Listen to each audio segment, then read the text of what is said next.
qué entendemos nosotros por idolatría. Siempre se ha dicho que la idolatría es infidelidad a Dios, ¿verdad?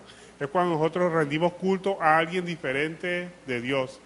Siempre eso es lo que se conoce como idolatría. Pero tenemos que tener en cuenta algo muy importante, que nuestro corazón, nosotros somos una fábrica de idolatría. Nosotros andamos constantemente fabricando ídolos. La idolatría pertenece a la naturaleza normal del hombre, pertenece al hombre, mejor dicho. Los ídolos que hay ahora en la modernidad, los que vemos ahora en la modernidad, no son más que un fiel reflejo de los ídolos que había en la antigüedad. Para comenzar, para hablar de la idolatría tenemos que hablar del género humano. El género humano se clasifica en tres clases o tres grupos de personas. Por un lado están las naciones. ¿Qué son las naciones? Los que no conocen a Dios, los que no conocen de la palabra de Dios, o lo que conocemos como los paganos. Y dentro de esos paganos están los extranjeros, que se conoce como los perdidos, o lo que también la Biblia habla como el mundo.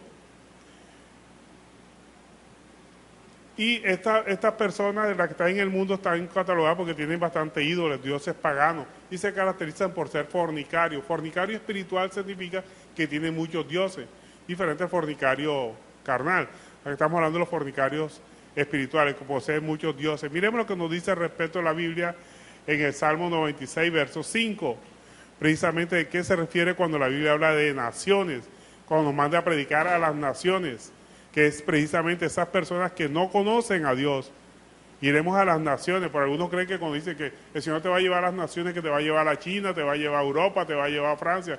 Oye, si está dentro de la voluntad del Señor, va a llevar, gloria a Dios, pero lo importante es que las naciones son las personas que no conocen a Dios, conforme a la palabra de Dios, porque todas las personas dicen que conocen a Dios, pero realmente no es así. Muchas personas conocen un Dios inventado por ellos mismos, un Dios a su acomodo, un Dios diseñado por ellos mismos.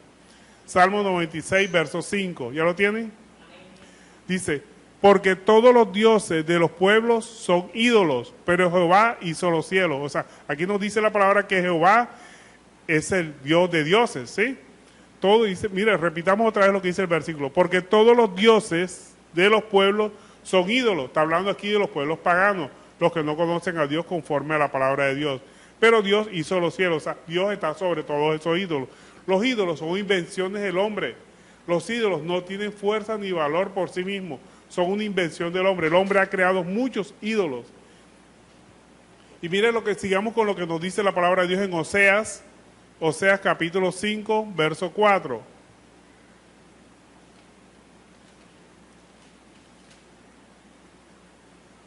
El libro de Oseas también nos habla mucho de esos ídolos.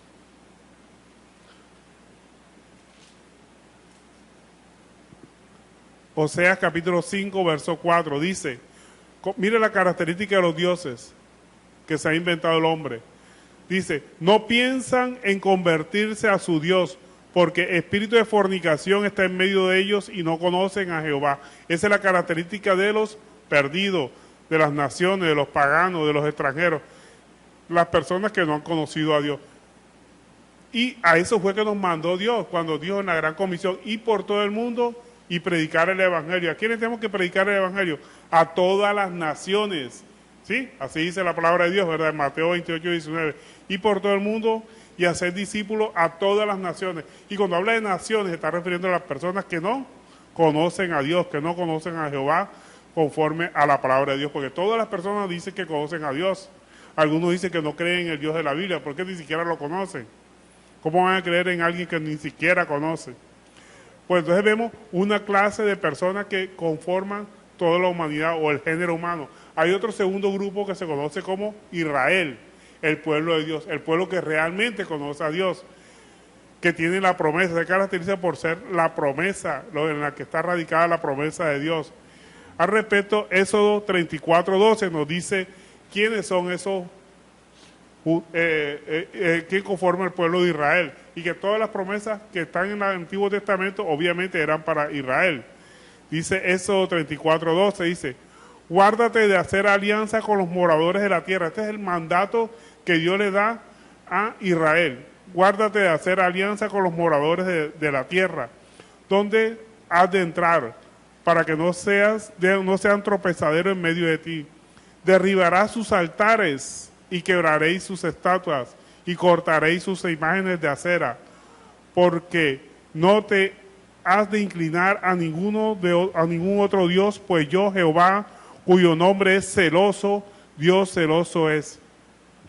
Aquí Dios le está llamando la atención a Israel, diciéndole, no vas a confornicar, no te vas a enredar con este pueblo idólatra, no vas a hacer lo que ellos hacen, no vas a hacer alianza con las naciones, vas a predicar a las naciones, pero no te vas a enredar con ellos, y es la gran promesa del Señor. Pues vemos dos grupos, ¿verdad? Por un lado, del género humano están las naciones, por el otro está Israel, y el otro tercer grupo es la iglesia, que es ya el cuerpo de Dios. El cuerpo de Dios que ya viene siendo el cumplimiento de la promesa. En Israel era la promesa, en la iglesia es el cumplimiento de esa promesa. ¿Y quiénes conforman la iglesia? La iglesia conforman todas aquellas personas que han aceptado a Cristo como su Salvador personal, los que son parte del cuerpo de Cristo. En 1 Corintios 10:6 nos dice, mas todas estas cosas sucedieron como ejemplo para nosotros, para que no codiciemos cosas malas como ellos codiciaron, para que no seamos idólatras. Ahora, aquí nos vemos una característica fundamental de la idolatría. ¿Qué es la idolatría? Podríamos ya entrar en materia. La idolatría es, como la conocen el nombre carnal, acuérdense que hay fornicación y hay adulterio. La idolatría vendría siendo un adulterio espiritual. El adulterio, como su nombre lo indica, viene de adúltero. Y el adúltero es aquella persona que tiene un vínculo con otra persona legal y se une a otra persona que no es su pareja. Entonces es adulterio. Cuando la persona ya tiene un vínculo personal con su Dios, llámese Israel o llámese la iglesia, tiene un vínculo con Dios, si se une con otro Dios comete adulterio espiritual. Y esa es la advertencia, y eso se conoce como idolatría. Y Dios hace advertencia contra la idolatría hacia Israel y hacia la iglesia, básicamente, porque son los dos que pueden cometer adulterio espiritual. Pero, ¿qué pasa con los paganos que tienen muchos dioses? Esos cometen fornicación. Acuérdense que fornicación son relaciones sexuales, cuando hablamos de fornicación material, física, son relaciones sexuales entre personas que no están casadas. Entonces, la fornicación espiritual se refiere a aquellas personas que no tienen a Dios en su corazón, como dice la palabra de Dios, pero tienen muchos dioses. Esos son fornicarios espirituales. Mientras que los adúlteros espirituales son aquellos que ya tienen a Cristo en su corazón, conocen la palabra de Dios y sin embargo tienen otros dioses. Pero ¿será que un cristiano puede tener dioses? Es la pregunta que nos hacemos, ¿verdad? Si un cristiano sabe que tiene que adorar solamente a su Dios, ¿será que puede adorar otro Dios? Pues vamos a ver qué nos dice la palabra de Dios. Hay mucha advertencia en la palabra de Dios contra la idolatría. Miremos lo que nos dice 1 Corintios 17. 17 nos dice, ni seáis idólatras, le está llamando la atención a la iglesia, no seáis idólatras como alguno de ellos. O sea, se está refiriendo a quién, al pueblo de Dios, al pueblo de Israel, que fornicaron. No seas idólatras como algunos de ellos, según está escrito. Se sentó el pueblo a comer y beber y se levantó a jugar. Y sigue diciendo el verso 8, ni forniquemos como algunos de ellos fornicaron y cayeron en un día 23,000. Él se está hablando del caso cuando Israel acudió a Belpor, a un dios. Y dice el verso 9, ni tentemos al Señor como también algunos de ellos le tentaron y perecieron por la serpiente. Aquí está hablando del caso de la serpiente de bronce que se habla en Números, ¿sí? Cuando el pueblo tentó a Dios. Y dice el verso 10, ni murmuréis como algunos de ellos murmuraron y perecieron por el destructor. Y estas cosas les acontecieron como ejemplo y están escritas para amonestarnos a nosotros, a quienes han alcanzado los fines de los siglos.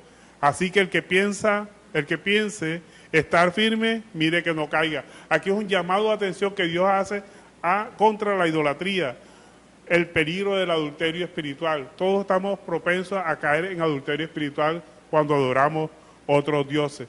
Pero volvemos a hacer la pregunta, ¿será que un cristiano que ha conocido la palabra de Dios, que conoce a Cristo conforme dice la Escritura, puede cometer adulterio espiritual? Pues eso es precisamente el tema que vamos a tratar ahora en adelante. Resulta que los ídolos modernos no son tan modernos, son muy antiguos, han existido muchos dioses en la antigüedad. Mire, ¿qué es un ídolo? Básicamente, cualquier cosa que reemplace la búsqueda de Dios, cualquier cosa, así sea la misma búsqueda de Dios, el mismo amor que tenemos por leer la palabra, si eso está reemplazando a Dios, ya eso es un ídolo para nosotros.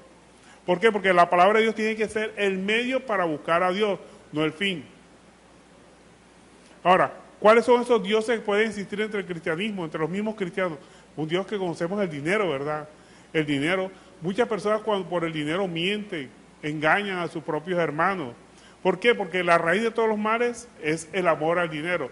Y muchas personas se arrodillan. ¿Y qué es arrodillarse? Obedecen hacer cualquier cosa mala, inclusive evaden pagar impuestos, evaden hacer cualquier cosa buena. ¿Por qué? Por amor al dinero, porque hace con unos pesos encima. Cuando le dan un vuelto de más, prefieren quedarse callados. Si ven un billete o algo que no es de ellos, prefieren callar, pero por amor al dinero, para quedarse con ellos. Y sabemos que el amor al dinero es la raíz de todos los males. Pero hay otro Dios que se ha metido también en la iglesia, y es muy sutil y se ve entre los mismos cristianos. Es el Dios del sexo, el hedonismo. ¿Y en qué consiste el hedonismo? En que merecemos el placer, no importa a qué instancia podamos llegar. Por lo menos la persona cuando se satisface sus deseos sexuales viendo pornografía, viendo cosas que no debe ver, o inclusive autosatisfaciéndose, como en el caso de la masturbación. ¿Sí? Ese es el hedonismo, merecer el placer, colocar el placer como el bien supremo de la vida humana. Eso se conoce como hedonismo, o el Dios del sexo, que puede dominar a algunas personas. Y el hedonismo no es más que decir que nosotros merecemos el placer, no importa a cualquier instancia que podamos hacerlo. Y el libro de los Hechos ya nos ha hablado sobre que tenemos que contrarrestar eso. Miremos lo que nos dice el Hechos capítulo 20, verso 35, y se va a dar cuenta usted de que el sexo es la satisfacción que busca una persona para sí misma, o sea, busca autosatisfacción, no importando si satisface a otra persona o no, importa es lo que esa persona quiere. Hechos capítulo 20, verso 35. Sí. Busca satisfacer, si la pareja que tiene no quiere, pues yo voy, miro televisión, veo unas cosas indebidas, busco internet y busco tantas cosas, o busco otra persona para satisfacer su deseo. ¿Por qué? Porque busca el placer de ella misma, no importando el placer de la pareja. Hechos capítulo 20, verso 35. Amén. Dice, en todo os he enseñado que, trabajando así, se debe ayudar a los necesitados y recordar las palabras del Señor Jesús, que dijo, más bienaventurado es dar que recibir, dar que recibir. El que está enamorado del sexo, el que practica hedonismo, él prefiere recibir antes que dar. Prefiere recibir amor antes que dar amor. Prefiere satisfacerse él antes que satisfacer tu pareja. Prefiere satisfacerse él, ya sea aunque por la masturbación o cualquier otro mecanismo que pueda hacer. Entonces eso es el Dios del sexo. Y muchos cristianos, no vaya a creer usted que también lo tienen. Entonces vemos aquí como personas se arrodillan ante otro Dios, y eso se conoce como adulterio espiritual, y más exactamente idolatría, dentro de la misma iglesia. Porque se ha creído falsamente que idolatría es arrodillarse ante un busto, ante una estatua. No, hay muchos dioses ante quienes los mismos cristianos se encuentran arrodillados. Básicamente hay tres grandes dioses. Muchos teólogos han definido que son tres dioses los que pueden dominar a una persona. Por un lado está el dinero, del que ya hablamos, uno de los dioses que puede dominar a una persona. El otro dios es el sexo, y el tercer dios es el poder. Por el afán del poder, las personas hacen cualquier cosa, buscan controlar, manipular, mienten y cambian leyes, como está pasando en el caso de Venezuela y muchos países en que se coloca un dictador. Por ese amor al poder, inclusive no vamos muy lejos, en los colegios, en determinadas instituciones, por ese afán del poder manipulan a todas las demás personas, y muchas personas que quieren también el poder a través del que tiene, de su jefe, empiezan a ceder a lo que el jefe quiere. ¿Por qué? Porque estas personas tienen un afán controlador, y además de controlador manipulan a las demás personas. Miremos lo que nos dice al respecto del Dios del poder, la palabra de Dios. Está en Hechos capítulo 20, verso 22.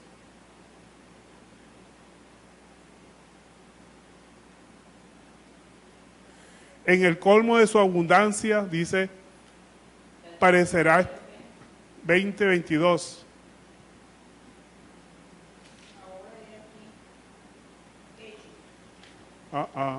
No tomamos el nombre bien del libro. Voy a leer lo que dice el verso y después le buscamos el nombre, el título del libro.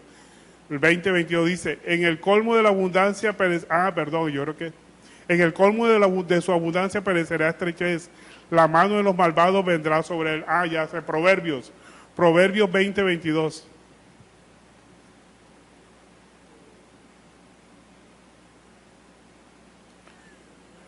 Proverbios capítulo 20, verso 22. Amén cuando lo consiga.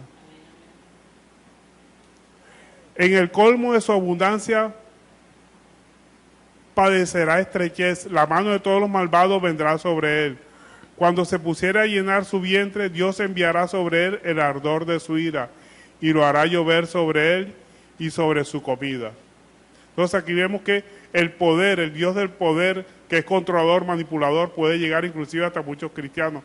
Ahora, pero también hay otros dioses que pueden entrar en la vida de los cristianos. ¿Cuál es ese otro Dios que puede estar? El deseo de tener salud física. Porque salud espiritual sabemos que es lo que Dios nos ha ofrecido a través de su palabra. Pero la salud física depende de la misericordia del Señor. Pero a veces quieren manipular a Dios y tomar la Biblia como si fuera un manual de medicina.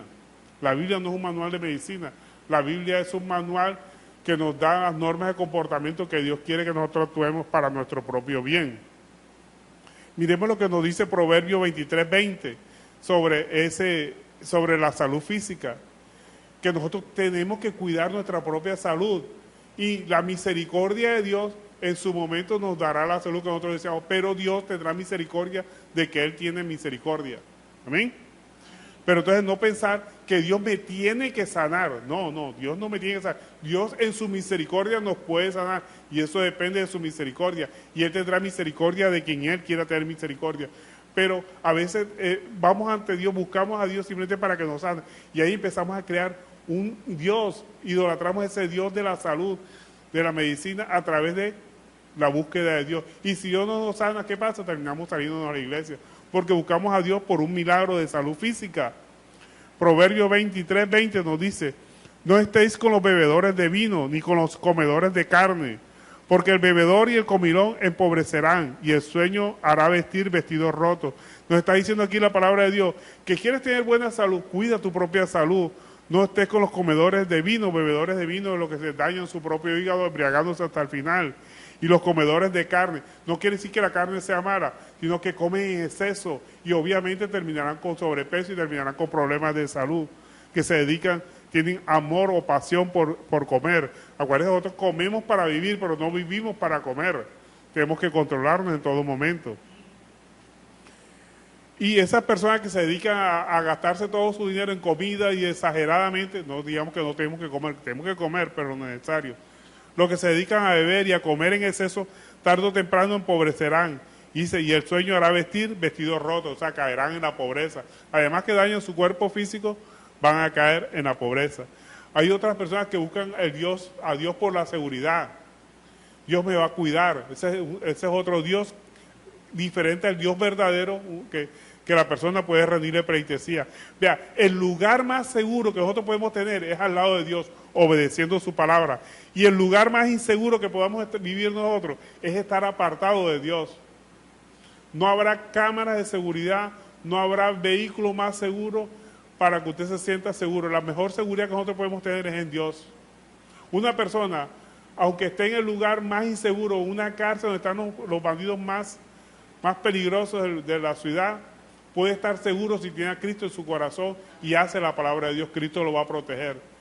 La protección nuestra no está en función a las circunstancias que nos rodean, sino en obediencia a la palabra de Dios. Entonces, por eso podemos decir nosotros con toda seguridad que el lugar más inseguro está fuera de la voluntad del Señor.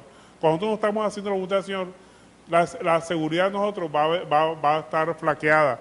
Pero cuando nosotros obedecemos la palabra de Dios, empezamos a ver hasta los ángeles de Dios peleando por nosotros. nos protegen en todo momento. Podemos estar en un lugar inseguro, pero estamos seguros si tenemos a Cristo en nuestro corazón y hacemos su voluntad. Y hay un llamado de atención que Dios le hace a todas las personas que se sienten seguros solamente por lo que tienen, por los bienes que tienen. Nuestra seguridad no está con las cámaras, no está por los carros, la calidad de carro que tengamos o por los sitios donde vivamos. La seguridad de nosotros depende ¿de quién? De Cristo en todo momento. Mire lo que nos dice el Salmo 115, verso 9. Salmo 115 y 9, le está llamando la atención Dios a Israel, al pueblo elegido de Dios, para que se sienta seguro en todo momento. Salmo 115, 9 dice: oh Israel, confía en Jehová, Él es tu ayuda y tu escudo. Y en este momento te está diciendo, confía solamente en Él, Él es tu ayuda y tu escudo. Y el verso 10 dice: casa de Aarón, confiad en Jehová, Él es vuestra ayuda y vuestro escudo. Y sigue diciendo el verso 11: los que teméis a Jehová, confiad en Jehová, Él es vuestra ayuda y vuestro escudo. Mire, aquí 3 veces llama la atención la palabra de Dios sobre que confiemos en Él, Él es nuestra ayuda. Siempre confiemos que Él nos está protegiendo en todo momento, si nosotros estamos sometidos a su palabra. Entonces nuestra seguridad no depende de las circunstancias externas, sino que depende de nuestra relación con Dios. Fuera de la voluntad de Dios, seremos las personas más inseguras aunque vivamos en un palacio. Amén. Otro Dios que podemos tener en nuestro corazón y podemos estar arrodillados ante Él es el ego. Cuando las personas se ofenden con facilidad porque lo ofende, o sea, se siente mal, se siente ofendida por cualquier cosa que le digan. Vean, nosotros los cristianos no tenemos que ofendernos con facilidad, al contrario, tenemos que ser mansos y humildes de corazón. Y la mansedumbre está en función de ¿qué? De tener de toda nuestra fuerza bajo control. Es una fuerza bajo control que debemos tener nosotros en todo momento. El ego tenemos que someterlo a la obediencia de la palabra de Dios. No ofendernos porque alguien nos diga algo o nos humille en un momento dado. Acuérdense que nuestro Señor Jesucristo fue humillado. Y Él en ningún momento Él dijo: puedo llamar una legión de ángeles, 2 legiones de ángeles para que vengan y me defiendan. Sin embargo, el poder que Él tenía lo mantuvo bajo su cuidado. En un momento lo sacó a florecer. Entonces lo que el Señor quiere es que seamos fuertes, pero esa fortaleza que nosotros tengamos sea bajo control, que no nos dejemos ofender con facilidad, que no se deje ofender con facilidad. Mírense lo que nos dice Efesios 4:31. El Señor nos dice que debemos que tener dominio propio en todo momento. Dice Efesios 4:31, quítese de vosotros toda amargura, enojo, ira, gritería y maledicencia y toda malicia. Antes sed benignos unos con otros, misericordiosos, perdonaos unos a otros, como Dios os perdonó a vosotros. Porque si nosotros actuamos con amargura, con odio, con gritería, ante una ofensa que nos hace, ¿qué nos está indicando? Que no somos misericordiosos, no perdonamos. Estamos llenos de rencor. ¿Qué? Tenemos un Dios, un ego. Somos idólatras. ¿Ya vio cómo hay idolatría sin necesidad de tener un muñeco? Y eso se ve mucho en las iglesias, en los mismos cristianos. Tienen un ego tan grande que cuando le tocan su ego quieren explotar, o explotan en otras palabras. Entonces eso es porque el Dios del ego que tiene, no lo han matado. Acuérdense, nosotros tenemos que matar nuestro Dios del ego. El ego tenemos que crucificarlo, matarlo, con base en la obediencia a la palabra de Dios. Nosotros tenemos que tener fuerza bajo control, humildad en todo momento.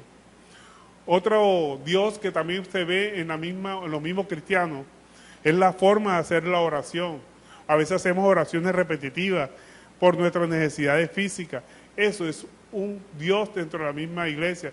Pretender que con nuestras oraciones, porque hablemos más duro o repitamos muchas palabras muy rimbombantes, ya Dios va a escuchar nuestras oraciones. Ese es otro Dios al que tenemos que vencer. Miren lo que nos dice Mateo 6:7. Mateo capítulo 6, verso 7 nos dice cómo tenemos que orar. A veces hemos pasado muchas veces por este versículo y como que no le hemos prestado atención. Aquí nos dice cómo debe ser nuestra oración. ¿Para qué? Para que no caigamos en otro Dios, el Dios de la oración. Y tenemos postrado de que pensar que por nuestra oración Dios nos va a escuchar. No, la oración es para que nosotros nos sometamos a Dios para que entreguemos todos nuestros pensamientos, nuestras necesidades al Dios. Pero no que porque oremos Dios no va a responder y va a hacer lo que nosotros digamos. No, la oración no es para someter a Dios, es para someternos nosotros a Dios. Mateo 6, verso 7 nos dice, y orando no uséis vanas repeticiones como los gentiles.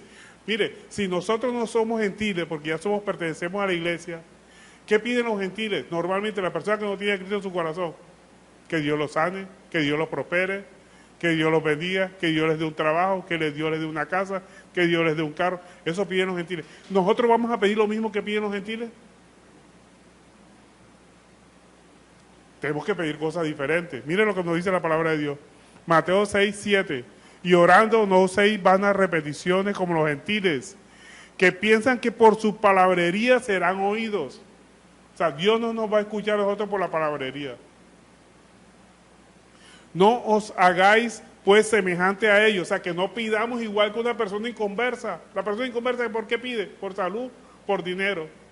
Porque Dios le arregla las relaciones sociales, económicas, familiares, laborales. Nosotros vamos a pedir por lo mismo. Entonces dice la palabra de Dios, porque Dios, vuestro Padre, sabe de qué cosa tenéis necesidad antes que vosotros la pidáis. Ahora, nuestras oraciones no tienen que estar motivadas por nuestras necesidades físicas, sino por nuestras necesidades espirituales. A veces empezamos a orar por la comida, por el vestido, por estas cosas. No, nuestra oración tiene que estar motivada por cuestiones espirituales. Acuérdate que nosotros nos debe mover es el espíritu. Mateo 6:31 nos dice, no os afanéis pues diciendo qué comeremos o qué beberemos o qué vestiremos, porque los gentiles buscan todas estas cosas. Mire, aquí la palabra vuelve y recalca que nuestra oración no tiene que ser peticiones igual que las personas que no conocen de Dios. Tienen que ser oraciones diferentes. Unas oraciones fundamentadas que en lo espiritual, no en lo material. Y lo material viene como consecuencia, son añadiduras. Pero a veces nos enfocamos más en pedir cosas materiales que espirituales. ¿Cuáles son las mejores cosas espirituales? Que las personas se arrepienten, que Dios rompa los corazones de piedra y los transforme en corazones de carne que pueden escuchar la palabra de Dios. Miren lo que nos dice Mateo 6:31. Sobre ese afán por la comida y el vestido, dice, no os afanéis pues diciendo qué comeremos o qué beberemos o qué vestiremos, porque los gentiles, o sea, las personas que no tienen a Cristo, los que no conocen a Cristo, buscan todas estas cosas, pero vuestro Padre Celestial sabe de que tenéis necesidad de todas estas cosas. Más buscad primeramente el reino de Dios y su justicia. ¿Y cuál es la justicia de Dios? Que el reino de Dios sea implantado en el corazón de cada uno de ellos. En otras palabras, que las personas se arrepientan y vengan al conocimiento de la palabra de Dios. Y todas estas cosas serán añadidas. O sea, ¿cuáles son las que son añadidas? Las cosas materiales. O sea, no pidamos por cosas materiales, pidamos por cosas espirituales. Si usted está pidiendo por cosas materiales, usted tiene un ídolo en su corazón. Entonces sigue diciendo el verso 34. Así que no os afanéis por el día de mañana, porque el día de mañana traerá su afán. Basta cada día su propio mal. Todas las cosas que nosotros hagamos tienen que ser para glorificar a Dios, para llevarnos a Cristo, para ser más humildes, para ser más obedientes a la palabra de Dios. El conocimiento de la palabra de Dios tiene que llevarnos a Cristo. Pero si nosotros estamos buscando el conocimiento simplemente para conocer más de la palabra de Dios y no conocer a Cristo, que es el que habla la Escritura, para mí tenemos otro Dios, el Dios del conocimiento, el Dios de la sabiduría. Vea, la sabiduría nos la da Dios. ¿Pero para qué nos da Dios la sabiduría? Para llevarnos a Cristo. La sabiduría o el conocimiento de la palabra de Dios no es el fin, es el medio para llevarnos a Cristo. Amén. Mire, en Atenas, cuando el apóstol Pablo estaba predicando, estaba haciendo la predica que nosotros vimos hace contados minutos, por cada persona habían 3 ídolos en Atenas. En la actualidad existen muchos ídolos entre la iglesia cristiana. Ya hemos visto varios ídolos, ¿verdad? El Dios dinero, el Dios del sexo, el Dios del poder, el Dios de la salud física, el Dios de la seguridad, el Dios del ego, el Dios de la oración inútil, la oración de vanas repeticiones, el Dios del conocimiento, que simplemente creemos que por conocer mucho palabra de Dios, ya Dios va a responder nuestras oraciones. No, el conocimiento es bueno, pero el conocimiento nos tiene que llevar a Cristo.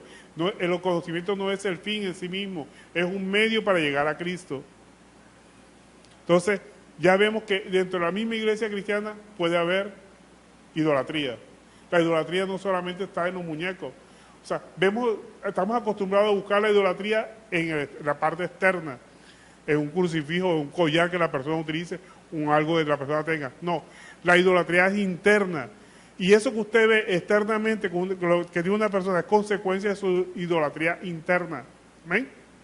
Entonces, lo más importante es que nosotros combatamos, la idolatría interna, la idolatría del corazón, porque los ídolos salen del corazón. Acuérdense que el corazón es engañoso, más que cualquier cosa. Y el único que lo conoce es nuestro Señor Jesucristo. Tenemos que entregarle el corazón nuestro, porque el corazón es que salen los malos pensamientos. Los mismos dioses de los que estamos hablando salen del corazón de la persona. El corazón del hombre es una fábrica de dioses. El Dios más grande que la persona puede tener es el Dios del ego, que cuando le toca en su orgullo explota. Ese es un Dios del ego. Tenemos que sacrificar ese Dios del ego, tenemos que crucificarlo. El Dios del poder, el Dios del sexo, el Dios del dinero, la oración inútil, creer que por nuestra palabrería Dios nos va a escuchar, o simplemente porque le pidamos algo físico Dios nos va a escuchar. No, tenemos que pedir por cosas espirituales, saber orar conforme a la palabra de Dios. Nuestras oraciones tienen que estar motivadas por las necesidades espirituales, no las necesidades físicas. Y las necesidades materiales son satisfechas como consecuencia de la búsqueda de las cosas espirituales. Acuérdense que la palabra de Dios dice buscar primeramente las cosas materiales, ¿no? ¿Verdad? El reino de Dios y su justicia, y las demás cosas, o sea, las materiales, vienen por añadidura. O sea, no nos desgastemos predicando, orando por las cosas materiales, desgastemos orando por las cosas espirituales. ¿Y cuáles son todas las cosas espirituales? Que las personas se conviertan y lleguen al conocimiento de la palabra de Dios. Acuérdense que todas las penurias o situaciones adversas por las que personas pasan es para que busquen de Dios. A veces podemos estar peleando contra el mismo Dios. Señor, sana fulanito, Señor, dale prosperidad. Dice el Señor, yo la tengo así para que me busque. Entonces tenemos que orar es para que Dios convierta a esa persona, para que Dios le dé paz a esa persona, para que Dios le dé la fortaleza y la voluntad para vivir conforme a la palabra de Dios, es lo más importante. Y las demás cosas vienen por añadidura, son consecuencias. Entonces ya entendimos que es la propia adulterio espiritual, las fornicaciones espirituales que hay. La fornicación espiritual se da dentro del pueblo que no conoce de Dios. Mientras que la idolatría se da dentro del pueblo que conoce de Dios, que está casado, está unido con Dios, se ve la idolatría. La idolatría está dentro de la misma iglesia cristiana. Ya vimos los diferentes dioses con los cuales la persona puede estar unida a ellos. Esos dioses tenemos que sacrificarlos en todo momento, porque el Señor aborrece la idolatría.